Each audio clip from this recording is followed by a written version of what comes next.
કોઈ પણ વ્યાજનો કિસ્સો આવે, પુરાવા છે, ખરેખર એમણે વ્યાજ લીધું છે ગેરકાયદેસર, એની પ્રોપર્ટી પડાવી લીધી છે, આવા 2-4 પુરાવાને આધારે સીધી જ ફરિયાદ કરી દેવી.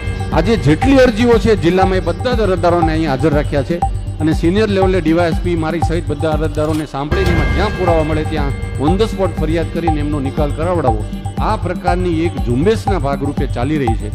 તો ફરીવાર કેટલાક પોકેટ એવા છે કે જે વિસ્તારમાં આજે પણ હજી ગામડાઓમાં વ્યાજખોરીનું દૂષણ ખૂબ છે સમાજમાં, અને એવા કિસ્સાઓ પણ છે, ક્રૂર કિસ્સાઓ, જેમાં પોલીસે પાછળથી પણ પછી કાયદાની મર્યાદા છે, જે નુકસાન થવાનું હોય એ સામેના વ્યક્તિનું કોઈ આત્મહત્યા કરી લે છે, કોઈ બીજા મારામારીના બનાવ બની જાય છે. તો સતર્કતા અભિયાન એટલા માટે છે કે આપના વિસ્તારમાં આ જાગૃતિનો મેસેજ પણ પહોંચે, આવા લોકોની શું રેમેડી છે એ પણ થાય કાયદાકીય રીતે અને ફાઇનાન્સિંગની રીતે. આ મેસેજ પ્રજા સુધી પહોંચે એનો આજનો આ હેતુ છે.